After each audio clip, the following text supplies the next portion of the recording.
Hello everyone, सभी का स्वागत है। बहुत दिनों बाद एक वीडियो में लेकर आ रहा हूँ जो एसए को लेकर है। जो यूपी पीसीएस 2025 का जो पेपर होने वाला है, तो उसमें एसए खंड से आपको 3 निबंध लिखने हैं।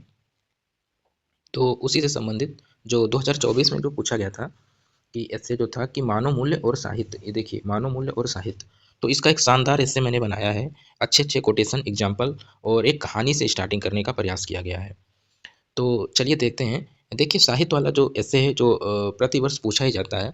तो साहित्य का कभी-कभी सामाजिकता पर और कभी-कभी साहित्य का नैतिक मूल्यों से रिलेट करके पूछा जाता है। तो इससे संबंधित मैं एक कहानी मैंने तैयार किया है। तो उस कहानी को आपको याद करने में बहुत आसानी रहेगी और उससे आप स्टार्ट कर सकते हो।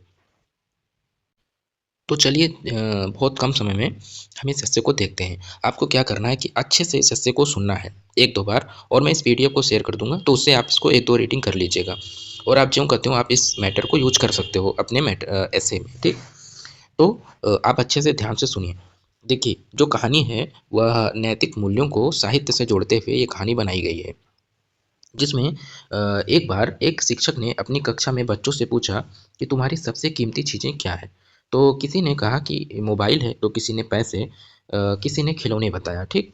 तो तभी एक शांत स्वभाव की एक लड़की बोली कि मेरे लिए सबसे कीमती चीज़ किताबें हैं, ठीक? तो शिक्षक ने मुस्कुरा कर पूछा, किताबें क्यों? तो लड़की बोली कि जब मैं किताबें या कहानियाँ पढ़ती हूँ, तो मुझे दूसरों के दुःख समझ में आते हैं, मदद करने का मन करता है और सही गलत का फ़र्क भी मुझे समझ में आता है। किताब ने ही मुझे एक अच्छा इंसान बनाया है।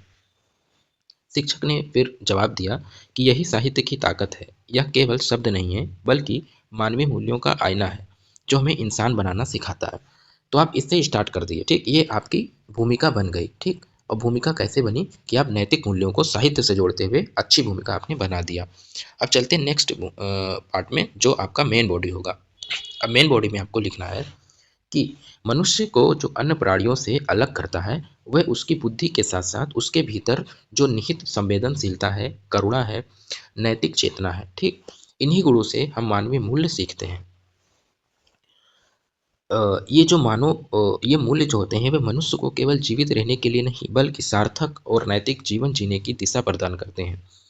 परंतु प्रश्न यह है कि मूल्य समाज में कैसे सुरक्षित रहते हैं और पीढ़ी दर पीढ़ी कैसे आगे बढ़ते हैं? तो इसका सबसे प्रभावी माध्यम साहित्य है। साहित्य केवल शब्दों का संग्रह नहीं है, बल्कि मनुष्य जीवन के अनुभव, भावनाओं और आदर्शों का एक जीवित प्रतिबिंब है। यही कारण है कि मानवीय मूल्यों के संरक्षण और प्रसार में साहित्य की भूमिका बहुत ज़्यादा महत्वपूर्ण है। मानवीय मूल्य वे गुण हैं जो व्यक्ति के व्यवहार को नैतिक और मानवीय बनाते हैं, जैसे कि प्रेम हो गया, दया हो गया, सहानुभूति, सत्य, अहिंसा, सहिष्णुता, सेवा और त्याग जैसे मूल्य समाज में शांति और संतुलन बनाए रखते हैं।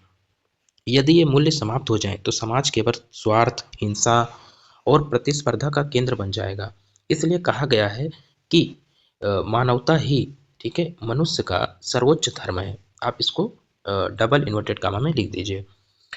फिर आगे मानवीय मूल्य व्यक्ति के चरित्र को ऊंचा उठाते हैं और समाज को सभ्य बनाते हैं। साहित्य इन मानवीय मूल्यों का सबसे सशक्त संवाहक है। संवाहक मतलब आगे बढ़ाने वाला। साहित्य मनुष्य के अनुभवों, भावनाओं को शब्दों में ढालकर हमारे सामने प्रस्तुत करता है। जब हम किसी कहानी या कविता को पढ़ते हैं, तो हम उसके पात्रों के साथ एक भावनात्मक जुड़ाव महसूस करते हैं। उनका दुख हमारा दुख बन जाता है और उनका संघर्ष हमें प्रेरित करता है। यही प्रक्रिया हमारे भीतर सहानुभूति और संवेदनशीलता को जन्म देता है। तो यही तो हम लोग सिद्ध करना चाह रहे हैं कि साहित्य कैसे मानवीय नैतिकता का निर्माण करता है। फिर उसके बाद इस संदर्भ में कहा गया है कि साहित्य समाज का दर्पण ही नहीं है, बल्कि उसका मार्गदर्शक भी है, ठीक? नेक्स्ट कि भारतीय साहित्य में मानवीय मूल्यों की एक समृद्ध परंपरा रही है। प्राचीन ग्रंथों से लेकर आधुनिक साहित्य तक मानवता, नैतिकता को विशेष महत्व दिया गया है। उदाहरण के लिए रामायण में मर्यादा पुरुषोत्तम, कर्तव्य और त्याग के, ठीक है, एक उत्कृष्ट उदाहरण है, ठीक? इन आदर्शों को अत्यंत प्रभावी रूप से प्रस्तुत किया गया है। इसके पात्र हमें सिखाते हैं कि कैसे सत्य और धर्म के मार्ग पर चलकर जीवन का सर्वोच्च लक्ष्य प्राप्त किया जा सकता है। आधुनिक हिंदी साहित्य में जो प्रेमचंद्र जी ने अपने लेखन के माध्यम से गरीबों, वंचितों और शोषितों की पीड़ा को आवाज दी है, उनकी कहानियां हमें सामाजिक समानता और करुणा का महत्व समझाती है। इसी प्रकार रविंद्रनाथ ठाकुर ने साहित्य के माध्यम से प्रेम, स्वतंत्रता, सार्वभौमिक मानवता का संदेश दिया है। उनका एक प्रसिद्ध विचार है कि जहाँ मन भय से मुक्त हो जाता है, जहाँ मन भय से मुक्त हो, मस्तक ऊंचा हो, वहीं सच्ची स्वतंत्रता है। ठीक है। संत परंपरा महान विचारकों ने भी साहित्य के माध्यम से मानवीय मूल्यों को मजबूत किया है। कबीर ने प्रेम और समानता का संदेश देते हुए कहा है, पोथी पढ़ पढ़ जग मुआ, पंडित भय न कोय, ढाई आकर प्रेम का पढ़े सो पंडित होय। यह पंक्ति बताती है कि सच्चा ज्ञान प्रेम और मानवता में ही निहित है। नेक्स्ट है कि इसी तरह महात्मा गांधी ने भी सत्य और अहिंसा को जीवन का सर्वोच्च मूल्य बताया है। उनका एक प्रसिद्ध कथन है कि आप वह बदलाव बनिए जो आप दुनिया में देखना चाहते हैं। यह विचार साहित्य और जीवन दोनों में नैतिकता की आवश्यकता को स्पष्ट करता है। साहित्य केवल मनोरंजन का साधन नहीं है, बल्कि वह समाज सुधार के माध्यम भी है। सामाजिक कुरीतियों, अन्याय और भेदभाव के विरुद्ध चेतना जगाता है। इतिहास में अनेक सामाजिक परिवर्तन साहित्य से प्रेरित होकर ही संभव हुए हैं। साहित्य मनुष्य को सोचने, समझने और अपने व्यवहार में सुधार करने के लिए प्रेरित करता है। इस प्रकार जो साहित्य है वह समाज को अधिक संवेदनशील और न्यायपूर्ण बनाता है। आज के जो वैज्ञानिक और तकनीकी युग में जीवन जो है अत्यधिक सुविधाजनक तो हुआ है, लेकिन भौतिकता और प्रतिस्पर्धा के कारण मानवीय संवेदनाएं कमजोर पड़ती जा रही हैं। ऐसे समय में साहित्य का महत्व और भी बढ़ जा रहा है, क्योंकि वही मनुष्य को उसकी मूल पहचान और नैतिक कर्तव्यों का स्मरण कराता है। और निष्कर्ष में आप एक अच्छा संतुलित निष्कर्ष बहुत ही मतलब संक्षिप्त में लिख दीजिए।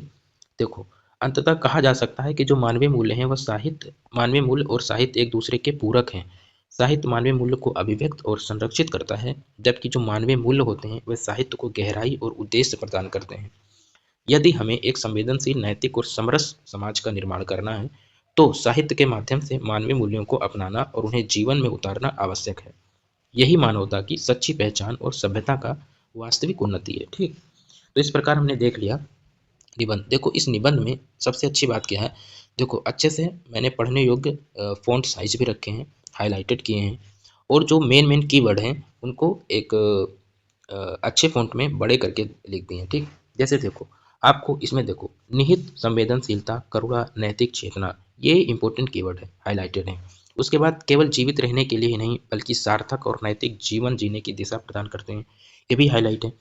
तो एक मेंस का एस्पिरेंट होने के नाते मैंने जो कुछ होने चाहिए, पढ़ने में अच्छा हो, अच्छे से मैं उसको समझ सकें, और फिर उसको अपने अंदर उतार कर निबंध लेखन में उसको यूज कर सकें, इस उद्देश्य से मैंने एक अच्छा निबंध यहाँ पे बनाने का प्रयास किया है। तो आप इसको अच्छे से देख सकते हो, और इस पीडीएफ को मैं शेयर कर दूंगा, वहाँ पे भी आप इस पीडीएफ से भी अपना रिवीजन कर लीजिए। तो इससे आपका जो साहित्य खंड वाला जो एस्से है वो अच्छे से तैयार हो जाएगा। ठीक। 100% आपका साहित्य खंड वाला एस्से यहाँ से लिखने में आपको मदद मिलेगा, और 50 में से आप 35 नंबर टारगेट कर सकते हो। तो मिलते हैं नेक्स्ट वीडियो में। साहित्य के भारत में न्यू वुमेन्स की कल्पना एक मिथक, इस निबंध को मैं नेक्स्ट वीडियो में कराऊंगा। यदि आपको कोई और ज़्यादा इंपॉर्टेंट जो ऐसे लग रहा हो जिसको कराना ज़्यादा ज़रूरी है, पीसीएस 2025 के पॉइंट से, पीसीएस जो 2025 से, क्योंकि मैं भी 2025 मेंस दे रहा हूँ इसमें, तो आप कमेंट में बताइए, मैं उस ऐसे को अच्छे से लिख कर और इसी तरह आपके सामने प्रस्तुत कर दूंगा। तो नेक्स्ट वीडियो में मिलते हैं। यदि आपको अच्छा लगा तो चैनल सब्सक्राइब कर लीजिए। धन्यवाद।